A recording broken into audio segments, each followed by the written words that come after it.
ખેડા જિલ્લાના કપ્પડવંજમાં ફટાકડા ફેક્ટરીમાં થયેલા જોરદાર બ્લાસ્ટ બાદ સ્થાનિક લોકોમાં હજુ પણ ભય અને રોષનો માહોલ જોવા મળી રહ્યો છે।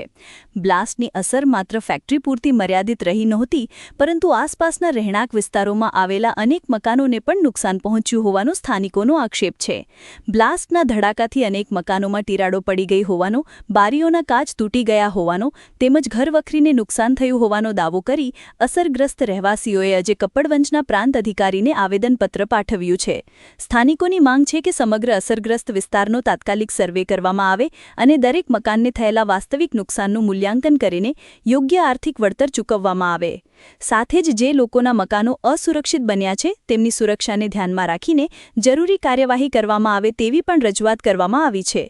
આવેદનપત્રમાં વધુમાં માંગ કરવામાં આવી છે કે બ્લાસ્ટ જેવી ગંભીર ઘટના માટે જવાબદાર ફેક્ટરી સંચાલકો સામે કડક કાયદેસરની કાર્યવાહી કરવામાં આવે, જેથી ભવિષ્યમાં આવી દુર્ઘટનાઓનું પુનરાવર્તન ન થાય અને સ્થાનિક લોકોમાં ફરીથી વિશ્વાસ સ્થાપિત થઈ શકે।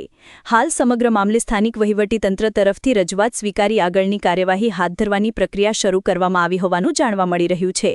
હવે જોવાનું એ રહેશે કે અસરગ્રસ્તોને કેટલા સમયમાં ન્યાય અને વળતર મળે છે। સોલંકી અજયસિંહ ડાયસી, ગરોડ તાલુકા પંચાયત સદસ્ય।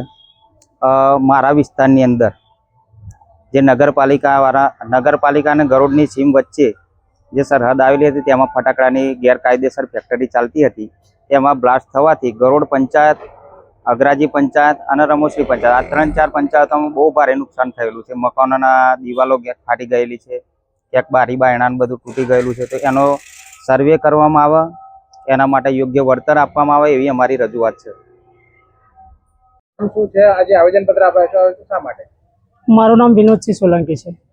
આવેદનપત્ર એટલા માટે આપ્યા, થોડા દિવસ પહેલા કપ્પડવંજ નગરપાલિકાના વિસ્તારની અંદર એક બોમ્બ બ્લાસ્ટ થયો હતો, ગેરકાયદે ચાલતી ફેક્ટરીનો બોમ્બ બ્લાસ્ટ, જેના કારણે નજીકના જે ગામો ગરોડ, અગરાજીના મોડા, લખાભગતના મોડા, કારકાના મોડા, તમામ સીમ વિસ્તાર અથવા ગામના એટલું બધું નુકસાન બ્લાસ્ટના કારણે એવડું બધું નુકસાન, મોટી મોટી તરારો પડી છે। એના અનુસંધાનની અંદર આજે અમે બધા પ્રાંત સાહેબને આવેદન આપવા માટે હતા। આવેદન આપી વિનંતી કરી કે ભાઈ આ તાત્કાલિક સર્વે થાય ને આ લોકોનો જરૂરિયાત પ્રમાણે જે હોય યોગ્ય વર્તન મળી રહે એના માટે આવેદન આપ્યું છે। બીજી એક વાત એ કે જો યોગ્ય તટસ્થ તપાસ કરવામાં નહીં આવે, યોગ્ય વળતર નહીં મળે તો અમે ટૂંક સમયમાં ખૂબ મોટું આંદોલન પણ કરવાનું થશે તોય કરીશું।